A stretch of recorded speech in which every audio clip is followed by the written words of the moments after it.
The Undying Appeal of White Nationalism. Recorded by Resonance, an anarchist audio distro.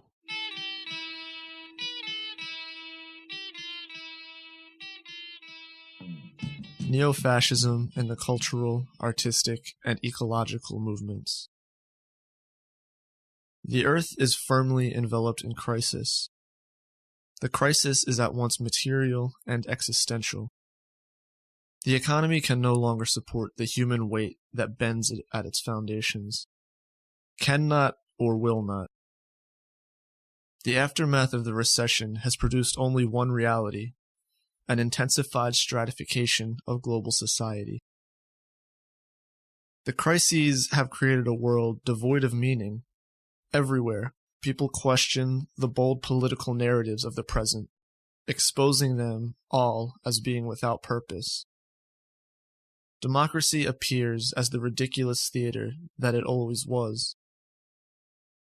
In much of the world, young people found solace in the lack of meaning. They embraced cynicism and insincerity as responses to the real situation. As time went on, they found that this ironic perspective failed them in the very same way as did the dominant paradigm.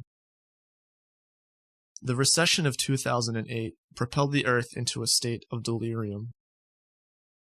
Over the following 3 years, the world fought to materially answer the existential crisis, to existentially answer the material.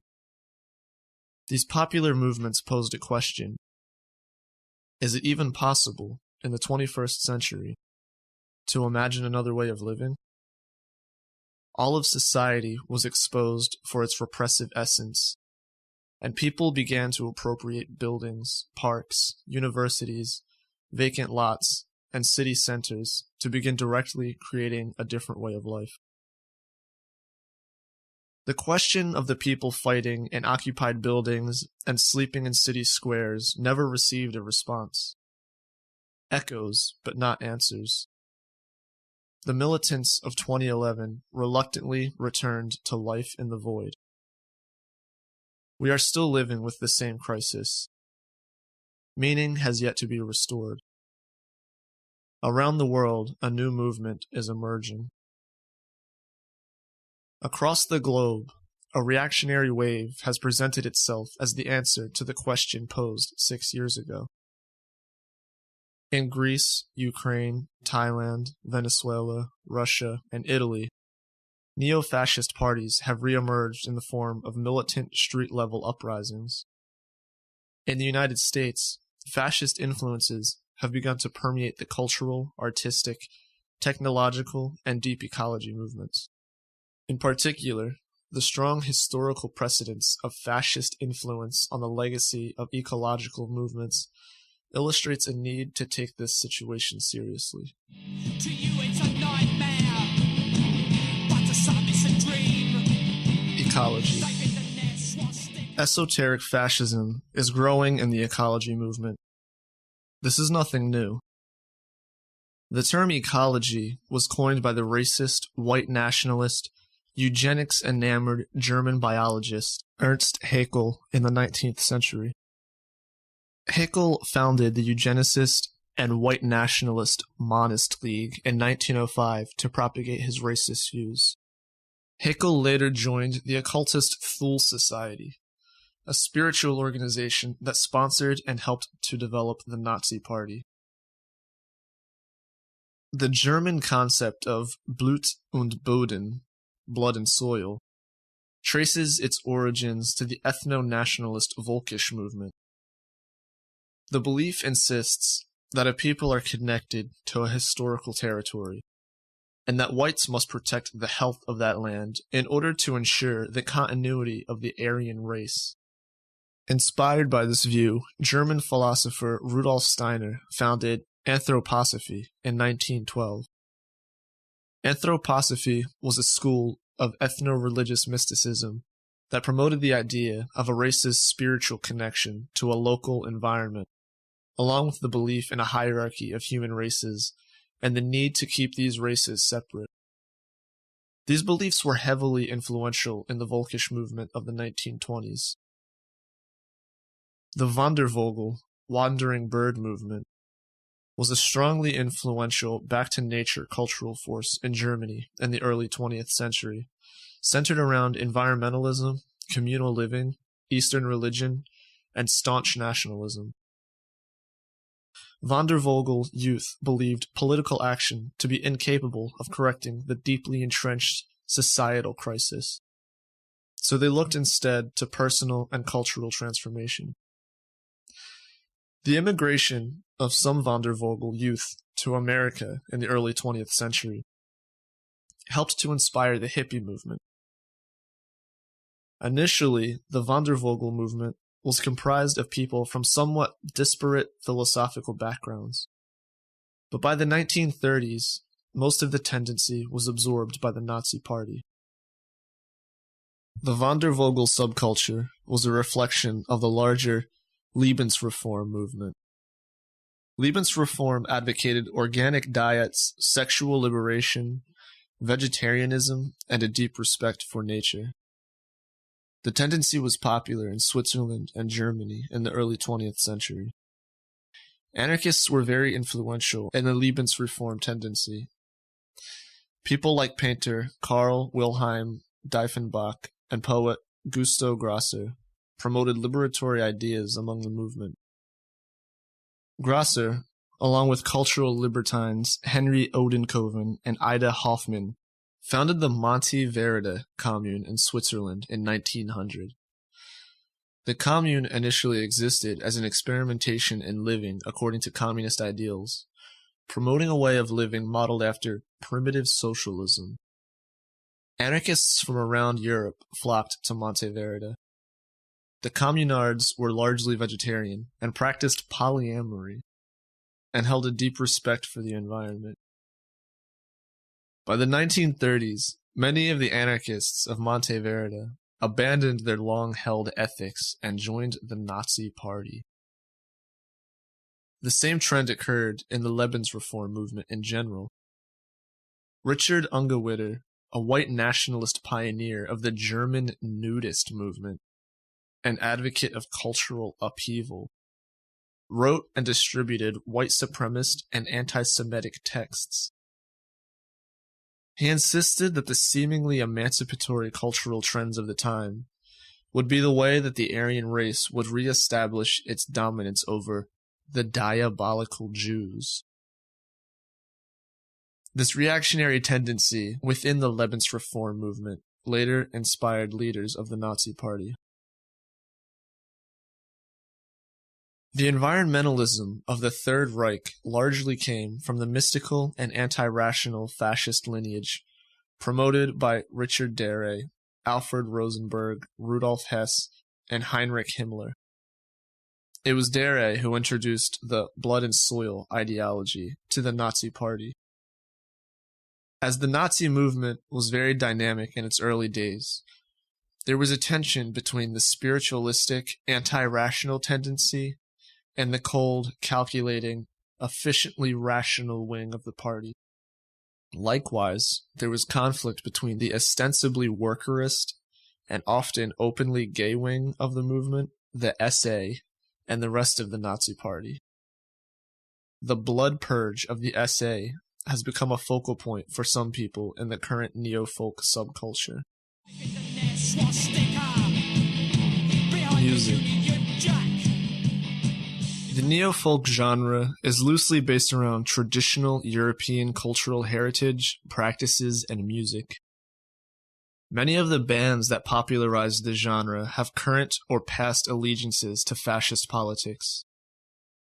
Death in June, perhaps the best-known name in the genre, is the project of Third Reich-obsessed musician Douglas Pierce. Pierce named the band in honor of the SA stormtroopers who were violently expelled from the Nazi Party in the night of the Long Knives Blood Purge of 1934. Death in June has a history of collaboration with Boyd Rice, a somewhat more obtuse performer whose usage of Third Reich imagery is equally unironic. Rice appeared as an outspoken guest on the television show of Tom Metzger, founder of the well-known neo-Nazi group White Aryan Resistance. Rice has toured the U.S. extensively with Cold Cave, an act founded by Wes Isolde. Isolde was a well-known figure in the hardcore scene. His band American Nightmare was very popular in underground music scenes in the early 2000s.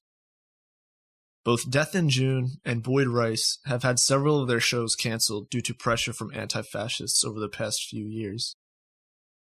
For the most part, bands in the neo-folk and neo-dark wave scenes eschew overt fascist politics in favor of apolitical stances and a fixation on cultural heritage and traditionalism. Artists often state their insistence on playing white or European music that is free of Negro influences, such as rock and roll, jazz, or rhythm. Stella Natura is a large neo-folk music festival held in the Tahoe National Forest of Northern California, featuring dozens of acts and hundreds of attendees. Though the promoter, Adam Tarula, claims the event is non-political, he has invited the white nationalist publisher Countercurrents to table at the event. Countercurrents, which recently had its San Francisco office smashed up in a late-night attack, primarily sells white supremacist literature from esoteric fascist authors such as Julius Evola and Savitri Devi. Devi, a Nazi sympathizer who served as a spy for the Axis powers during World War II, was born in France, moved to India, converted to Hinduism, and was an animal rights activist and deep ecologist. She promoted the idea of the supremacy of the Aryan race and the need for whites to respect other noble races, such as Indians, who were believed by the Nazis to be the racial relatives of white Aryans. The festival is sponsored by the Asatru Folk Assembly. Asatru is a pagan faith founded in the 1970s, based on ancient Norse beliefs. Early on, there was a split in the Asatru movement around the issue of white nationalism. The Universalists opposed racism, the Tribalists focused on ethnic and cultural heritage, and the Folkish tendency advocated an entirely racialized concept of Asatru. The AFA comes out of the Folkish lineage, meaning that it is part of the white nationalist wing of Germanic paganism. The AFA provided security for the festival as the Viking Brotherhood, the original name of the organization. According to reports from concertgoers, the Viking Brotherhood roamed the perimeter with zip ties on their hips while maintaining a diligent eye for anti-fascists. The festival's lineup has included several post-fascist acts and performers. Blood Axis, the band of neo-fascist author Michael Moynihan, performed, as did Changes, a band founded by white nationalist Robert Taylor. Neo-fascist bands Divisa Rose and Of the Wand and Moon were scheduled to perform in 2013, but could not enter the country due to visa issues. This cultural tendency has grown among the hipster crowd, many of whom naively believe that the fascist aesthetic is merely ironic or just an added effect for shock value. It has also grown among young white people from the black metal and dark wave scenes who feel alienated by the emptiness of modern society and desperately reach back to a romanticized and fictitious ancestral past. You better watch out for others. Nihilism as question and the suppression of the hipster. The epoch of the hipster has been marked by an irrepressible irony, a tangible insistence on the meaninglessness of things. The entire world appears to rotate without purpose. The era of meta-narratives has long since passed, and history seems to stand still. This tendency's ascension coincides with a societal era widely referred to as liberal multiculturalism. This multiculturalism is widely seen, by white people at least, as having reached a state of hegemonic domination over all societal affairs. In this context, nothing can truly be racist, as the institutionalization of political correctness has seemingly regulated the older, more blatant forms of racism to the margins of culture and of society. Because of this, the era of the hipster is not anti-racist. In fact, it has no need to be. The ideology of the present era is better understood as post-racial. The apparent suppression of the old forms of prejudice have rendered white supremacy a phantom of the past, only seen presently in the most anachronistic vestiges of white provincial society.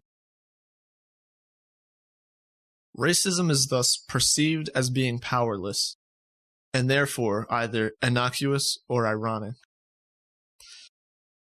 The hipster appreciation of Boyd Rice and Death in June is the result of an assumption that the resurgent fascist movement cannot possibly be sincere, as sincerity is impossible, and that, if by some far-fetched chance it were, it would be incapable of attaining meaning, as such overt racism cannot be a threat in a post-racial world. In the world of pop culture and in the world of the anarchist, nihilism has firmly taken root. The rejection of all values, with the exception of the interests of the self, stems from a dissatisfaction with the meaninglessness of modern life. The hipster nihilist surrounds himself with accumulated symbols of irony, as sincerity has become impossible in a world without direction, and true meaning no longer exists. The anarchist nihilist maintains a steadfast refusal to participate in any political activity other than the occasional online cheering for the smashing of windows, as activism reeks of leftist naivete, and fails to comprehend its own pointlessness amid the magnitude of the present subsumption of the world. Until now, nihilism has been addressed as a solution. But nihilism is a question. It is a passionless cry into an indifferent distance that continues to await an answer. What will bring meaning to the world? What force can again restore a sense of purpose to those without direction? For many, reaching back toward the dirt-covered hands of long-buried ancestors has been a starting point. A normative vision of the past harkens back to a simpler era. Young people everywhere are again discovering religions and the languages of their ancestors. Many have begun to experiment with the assumed eating habits of someone's distant ancestors, and are convinced that the paleo diet will bring them back in tune with what humans are supposed to eat in their natural state. On trendy shopping strips in America's cities, artisan boutiques are again emerging. Microbrewing and woodworking are regaining prominence. Experienced beard trimmers and butchers skilled in charcuterie are again making a living, as men once did in a bygone past. Young men in Red Wings and work shirts revive the wardrobes of white men before their supposed systemic emasculation by liberal feminism. They appear identical to their grandfathers walking to work in those old segregated factories. Levi's commercials speak proudly of pioneers and territorial expansion into both the Wild West and into the untamed and pre-gentrified neighborhoods of America's Rust Belt. The neo-folk movement is merely the avant-garde wing of this diffuse and growing cultural tendency that longs for a romanticized and uncorrupted past. Radical traditionalism, revolutionary reactionism. Presently, the mystical current of racist ecology is slowly gaining traction among some circles of former anarchists. Most notable is Olympia, Washington, where 2 former Green Scare prisoners and ex-anarchists have turned to white nationalism, citing a desire for white-only spaces, a respect for neo-Nazis, and a profound disdain for the Mexicans. Nathan Exile Block and Joanna Sadie Zacher were heavily influential in the Green Anarchist tendency prior to and during their incarceration for late-night arson attacks against industries responsible for massive environmental degradation. Disconcertingly, these two influential former Earth Liberation Front militants were initiated into the world of political violence while running through the streets of downtown Seattle in the anti-WTO Black Bloc in 1999. Several other people associated with the Green Anarchist movement in Olympia have followed their reactionary trajectory. The quasi-spiritual work of Eco-Fascist Julius Evola and the esoteric Hitlerism of white supremacist author Miguel Serrano have been heavily influential in this growing circle. A webpage operated by Nathan Block appears as a cascading scroll of imagery adorned with swastikas, black suns, and Anglo-Saxon runes, complemented by an assortment of quotations from obscure neo-fascist theorists. This cult-like formation has expressed a sincere admiration for would-be race war instigator Charles Manson, particularly his environmental decree, ATWA, which stands for Air, Trees, Water, Animals, or All the Way Alive. The latter was used as the title of a 2012 public statement from Zacher published in the Earth First Journal. A 2007 communique written by Block and Zacher makes several vague references to the need to continue the ecological struggle in the name of the white race, often hidden behind double meanings, before concluding with an allusion to Manson's environmental decree. Quote, "And let those of us who heed the calls so often ignored stand upright, with clear vision, whether illuminated by the great sun or by a more obscure light, which rides with the night terror, with all creatures of the hidden hours, the clawed, the winged, the hoofed, and also with those beings referred to by the euphemisms of the ancestors, the fair folk, or indeed the elves. Air, trees, water, animals." As with the apolitia tendency explained below, and the van der Vogel movement, they claim an aversion to the political and a focus on individual and cultural pursuits, such as touring in neo-folk bands and practicing Germanic pagan rituals. Unfortunately, many green anarchists do not fully understand this resurgent white nationalism. Many assume that any apparent fascist sympathies must be purely aesthetic or symbolic. This willful ignorance will likely allow the trend to continue to grow, particularly in the white countercultural enclaves of the Pacific Northwest. Retreat from politics. The current resurrection of fascism continues virtually unchecked due to the insistence of its authors and artists on their supposedly apolitical stance. Apolitia, as described in the early 20th century by the currently influential post-fascist author Julius Evola, is the rejection of compelled allegiance to the realm of traditional politics. For Evola, this did not mean that all political action is problematic, only that individuals should base this activity solely on their own personal interests. Evola, promoting the concept of a hierarchy of races that placed blacks at the bottom and whites at the apex, also fixated on the mystical realm of race. He believed that race was manifested both in the body and in the soul, and that the ideal human being embodied the Aryan race both physically and spiritually. Quote, "Our position, when we claim that race exists as much in the body as in the spirit, goes beyond these 2 points of view.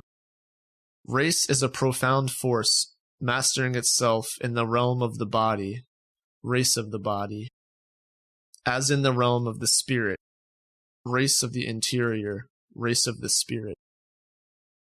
In its full meaning, the purity of race occurs when these two manifestations coincide." Evola promoted a sort of egoist fascism. The individual was to seek to become an aristocrat of the soul, and to embody the brutality and order of the Holy Roman Empire within their own individual essence. Evola objected to many of the visions of the PNF, Italian National Fascist Party, because of their focus on material conditions and relative lack of attention to spiritual and racial considerations. Though never a member of the PNF, he was an associate of Benito Mussolini, and his writings eventually influenced the racial perspectives of the PNF hierarchy. Quote, "And if fascist Italy, among the various Western nations, is the one which first wished for a reaction against the degeneration of the materialist, democratic, and capitalist civilization, there are grounds for thinking that Italy will be on the front line among the forces which will guide the future world and restore the supremacy of the white race." Evola was a bizarre character. At the peak of World War II, he would walk the streets of the city during Allied bombing raids in order to ponder his destiny. On one such stroll, he was maimed by a Soviet bomb, and as a result, spent the remainder of his life paralyzed from the waist down. For Evola, as for many of today's esoteric racists, a retreat from the political realm is accompanied by a rise in the cultural and artistic worlds. Liberal social democracy has dominated the globe and vanquished its opponents on a political level. Post-fascists advocate remaining in the cultural sphere until the moment that social democracy begins to collapse as a result of its own decadence. This fall will be the moment to again emerge into the world as a material force. Modern society is meaningless, directionless, decadent. A new way must emerge to once again give purpose to life. For many, this force will resurrect the spirits of the ancestors, a reincarnation that is starting to appear in the world of culture. The new force.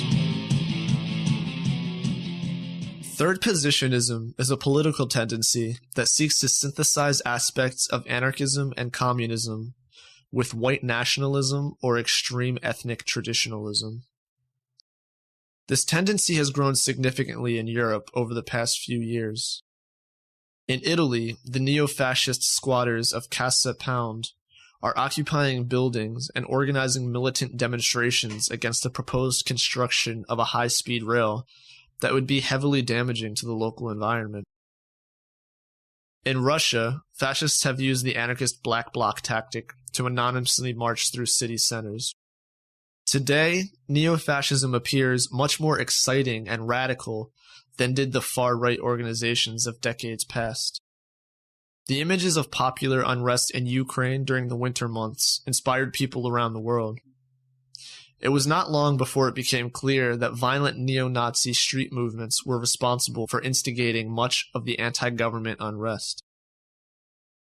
The May 22nd military coup in Thailand came as the result of months of reactionary struggle, with many militants finding an ideological base in third positionist, though not white supremacist, inspired politics. In America, some third positionist groups have been bold enough to refer to themselves as anarchists. BANA, Bay Area National Anarchists, was a short-lived white nationalist organization based in San Francisco and Dublin, California. The group dissolved shortly after members were publicly beaten by anarchists in San Francisco following BANA's counter-protest of a May Day immigration march. In New York, NATA, National Anarchist Tribal Alliance members were forcibly ejected from the anarchist book fair last year, making it clear that the presence of neo-fascism will not be tolerated in anarchist circles, regardless of what name white nationalists choose to hide behind. Nothing before the earth.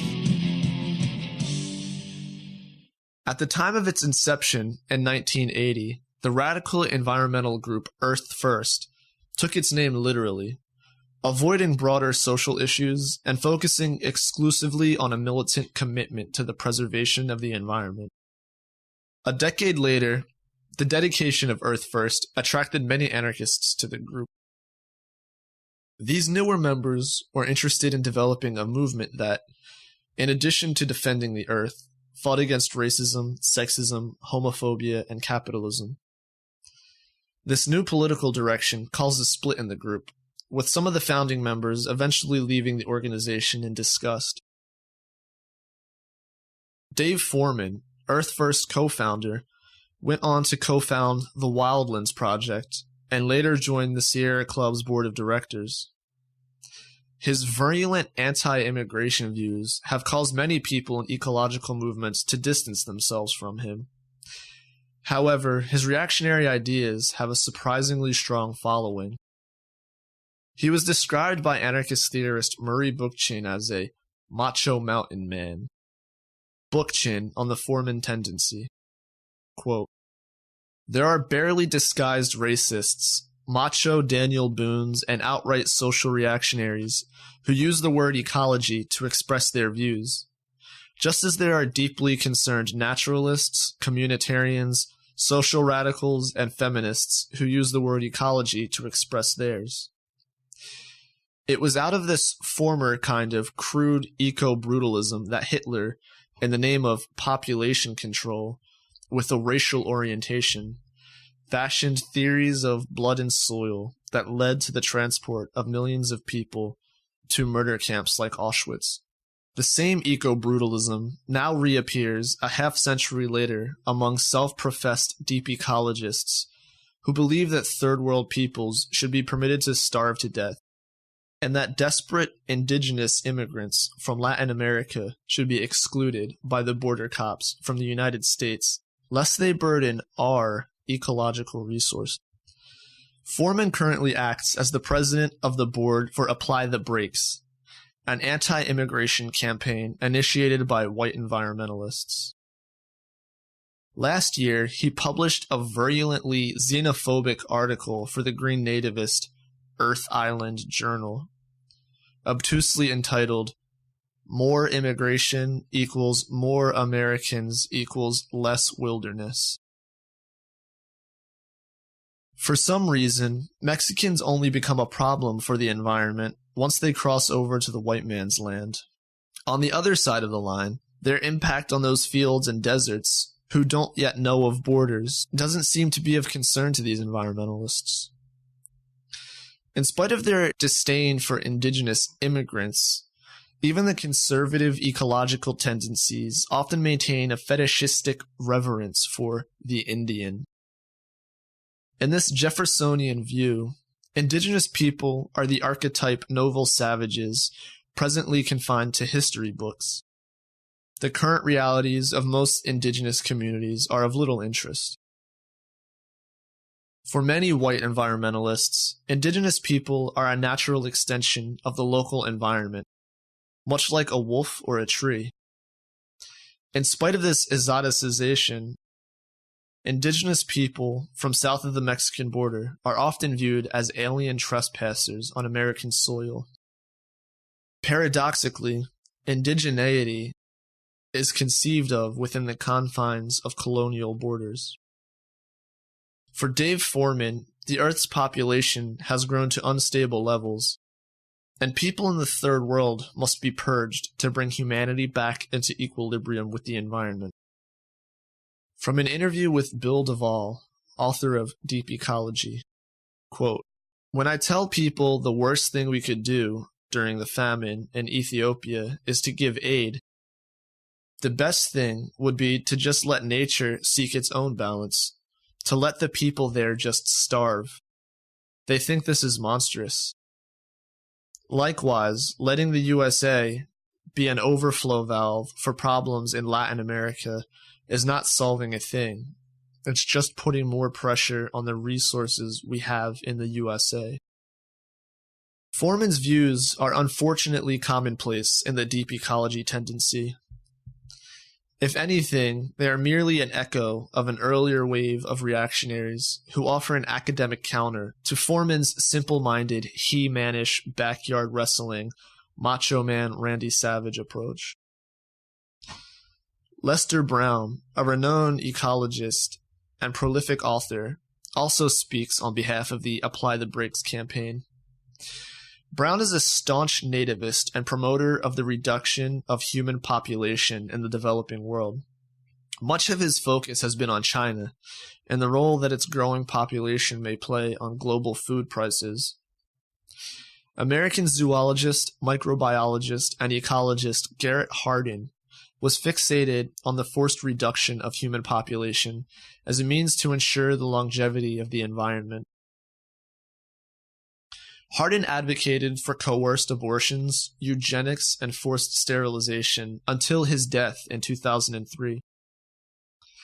Hardin promoted a pseudoscientific concept of a racial hierarchy of intelligence, and in 1994, he was one of 52 signatories to an editorial published in the Wall Street Journal on the genetic basis of racial superiority. In 1974, Hardin argued against sending food to people starving to death in the Ethiopian famine as a way to reduce the human population. Decades before Foreman crudely parroted his ridiculous statements. Like Hardin, Finnish ecologist Pentti Linkola argues that human population must be drastically reduced for the health of the earth. An advocate for eugenics and totalitarian state control, Linkola stated that the massive thinning operations of Hitler and Stalin were a step toward establishing an equilibrium between human population and the environment. He states that global chemical or nuclear warfare would be an ideal way to swiftly reduce the human population.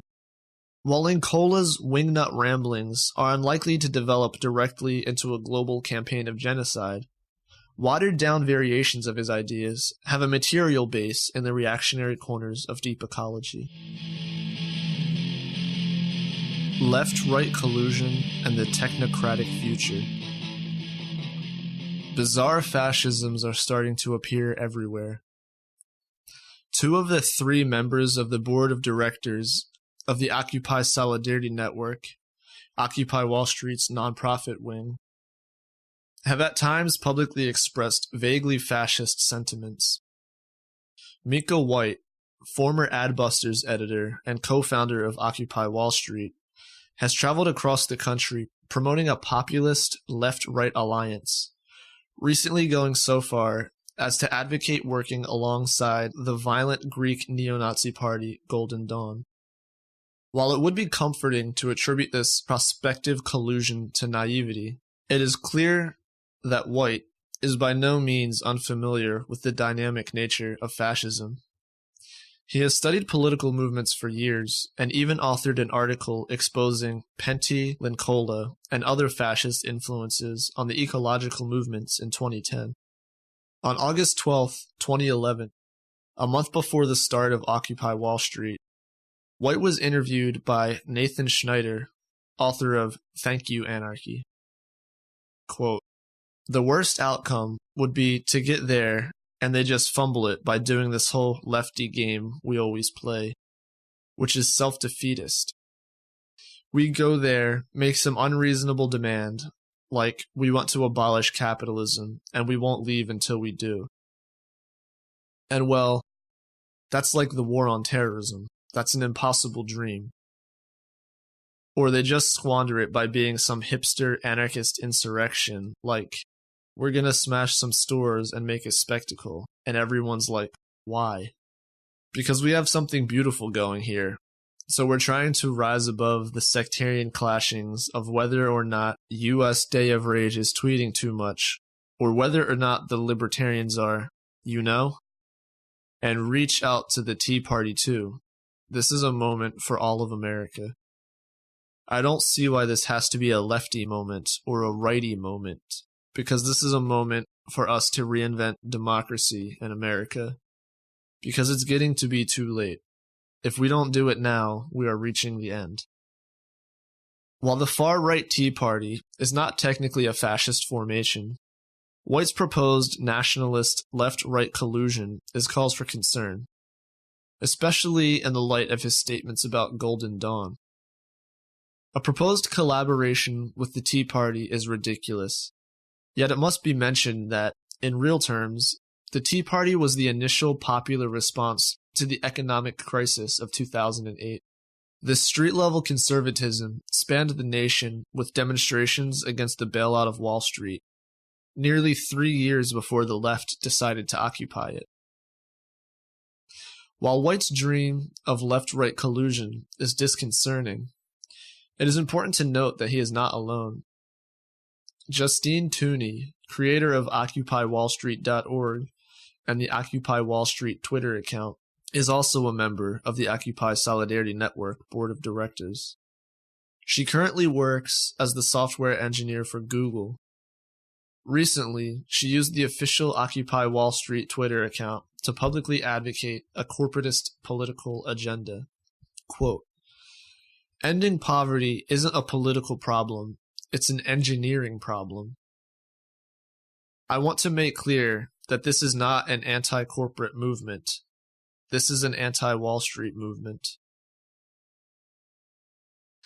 In an interview with Business Insider about her role in Occupy Wall Street, she stated that democracy never works. From her personal Twitter account, she attempted to bolster her image of Google as a revolutionary force by insisting that Silicon Valley is firmly post-capitalist because tech companies like Google expropriate ad money from capitalists to build a superintelligence and don't pay dividends to entitled shareholders. In March, she posted a petition to the White House website demanding the termination of all 4.3 million government employees, the resignation of Barack Obama, and the appointing of Google executive chairman Eric Schmidt as CEO of America. Google, the largest collector of private personal information the world has ever known, acts as a giant data mine for advertisers and the state. The mere suggestion of granting the giant surveillance apparatus even deeper governing power is troubling. Google's rigid hierarchical structure has been positively likened to a monarch by some reactionaries.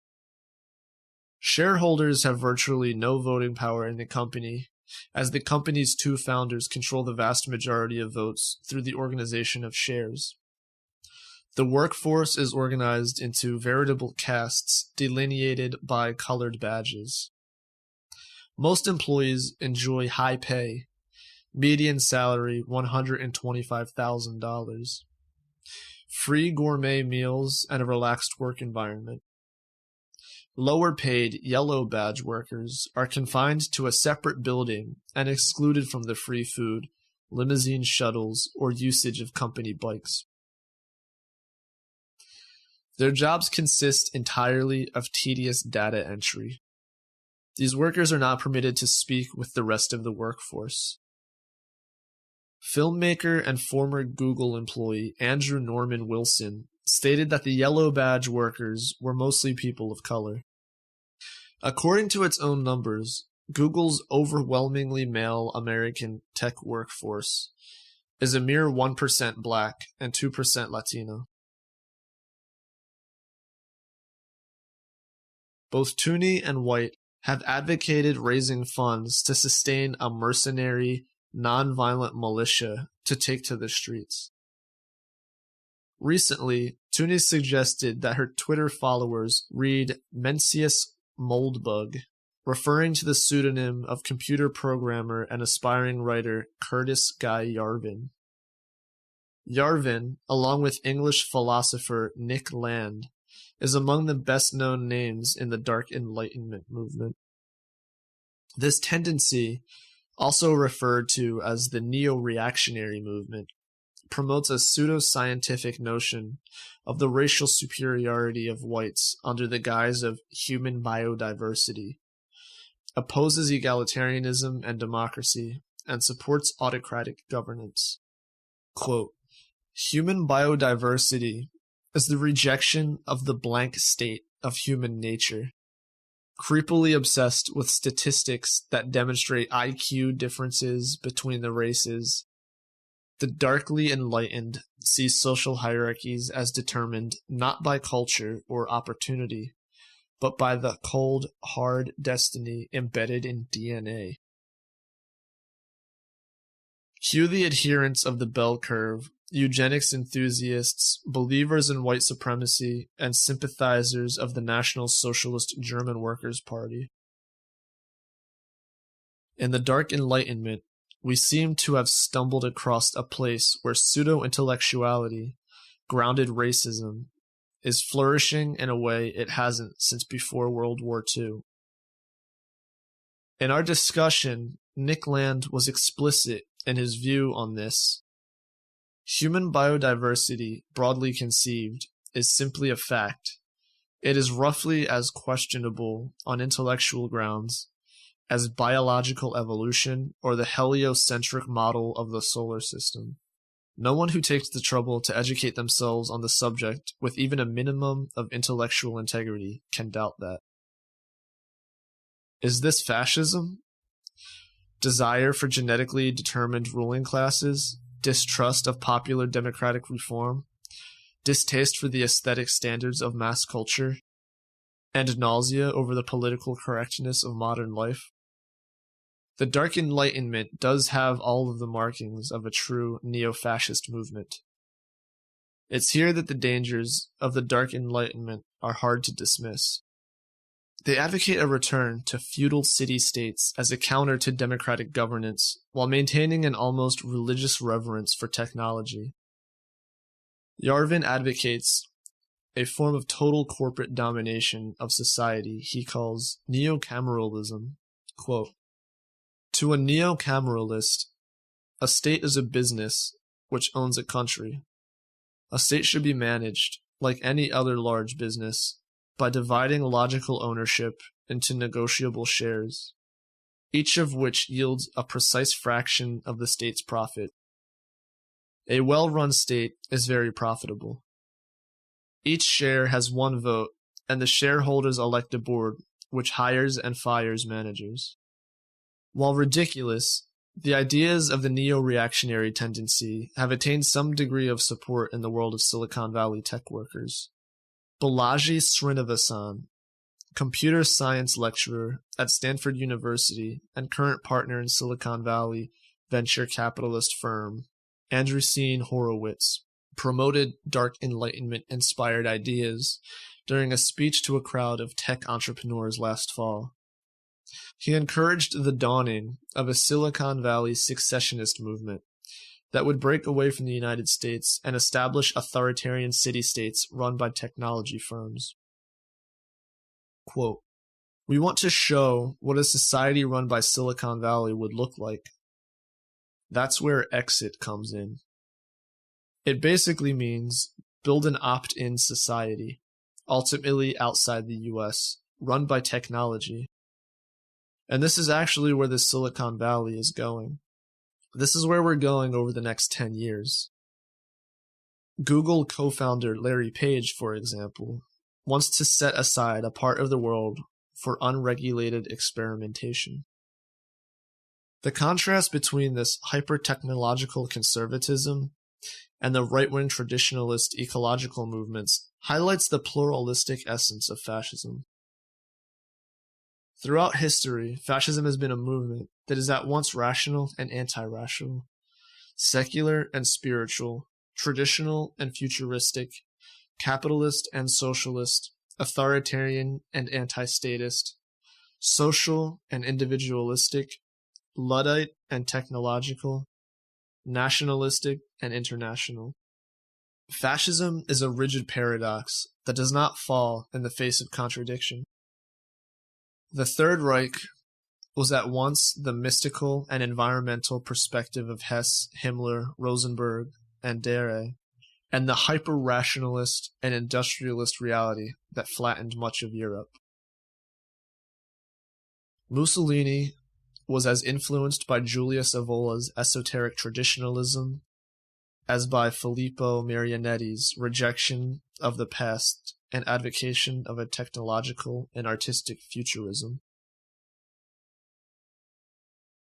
The commonalities shared by these ideologically diverse reactionary movements are concerning.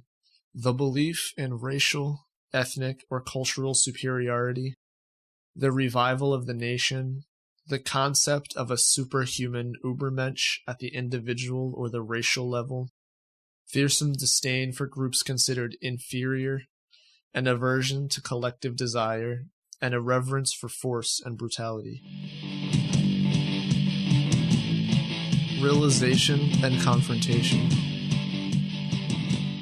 Autonomous from the directives of any centralized institution, Neo-Fascism exists as a single point in a perpetually expanding galaxy of state prisons, renegade police, urban developers, realtors, sheriff arpayos, Minutemen, neo-Nazis, militaries, psych wards, public educators, and George Zimmermans.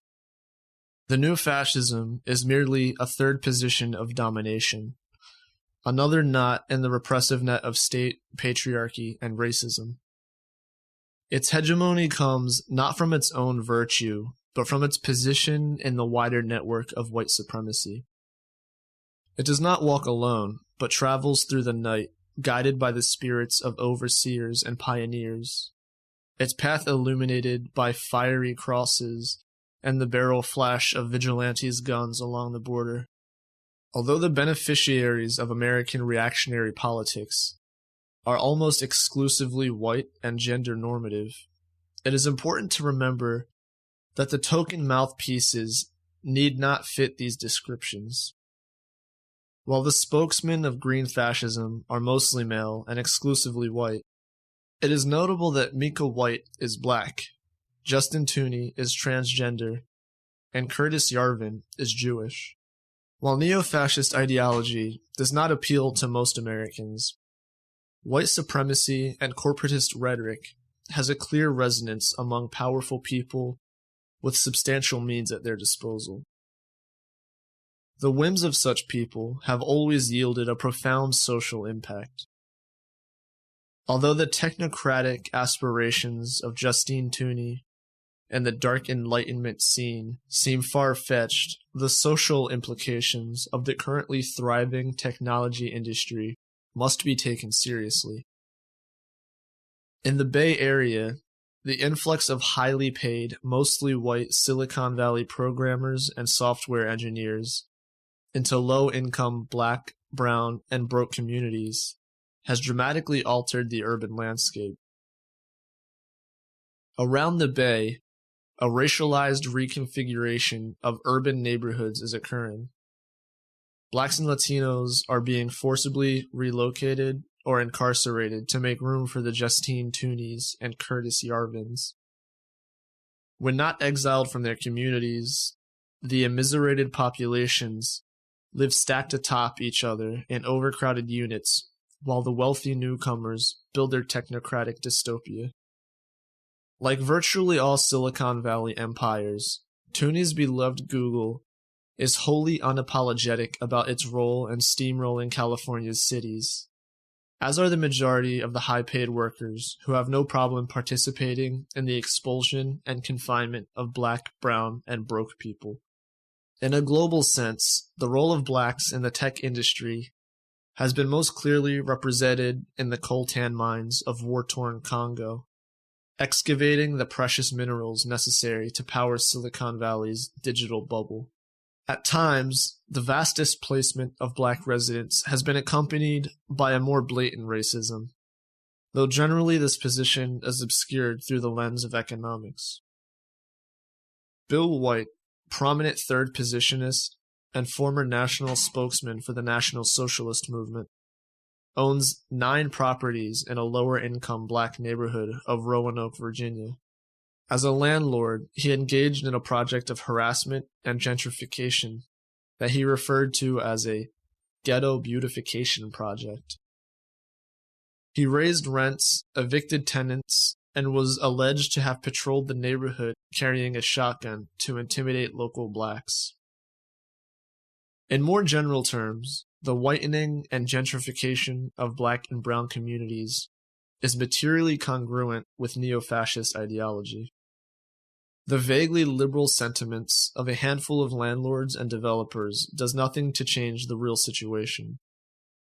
While the most recent waves of resistance in America have been leftist and at times even revolutionary, modern history has made clear the entirely unpredictable nature of white majority subcultures and movements. Much of the 60s generation that shut down America's thoroughfares in opposition to the war in Southeast Asia grew into the right-wing formations that elected Ronald Reagan in 1980. The America of Golden Gate Park's drug-loving hippie acid freaks metastasized into the war on drugs within 15 years, with many middle-aged former leftists leaving their convictions behind with their youth. For the most part, white America sat by and watched as military-style raids into black and brown communities fed the expansion of a draconian prison slave society that expanded over 700% since 1970. From a global perspective, the socialist sensibilities of Mussolini and his associates transformed into an uncompromising fascist state, just as many of the libertines of the German Lebensreform movement eventually joined the Nazis. In May, the European Union's parliamentary elections saw the rise of fascism in traditional politics. In France, the National Front won the parliamentary election, while in Greece, Golden Dawn received enough votes to enter the European Parliament for the first time. Fascist representatives were also elected in Denmark, Germany, England, Austria, and Hungary.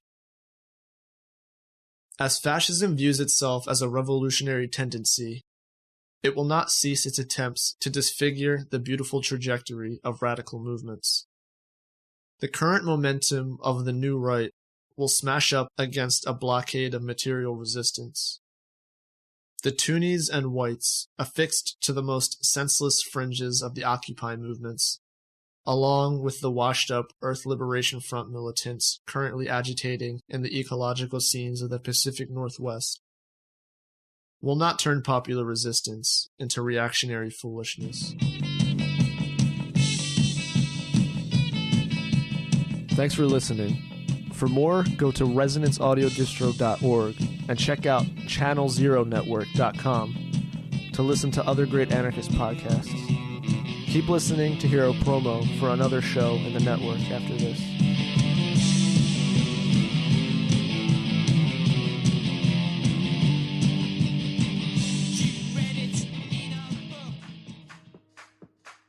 Tightline is a weekly 30-minute radio program focusing on issues in the prison system. You'll hear news along with stories from prisoners and former prisoners as well as their loved ones. You'll learn what prison is, how it functions, and how it impacts all of us. Behind the prison walls, a message is called a kite. Whispered words, a note passed hand to hand, a request submitted to the guards for medical care. Illicit or not, sending a kite means trusting that other people will bear it farther along until it reaches its destination.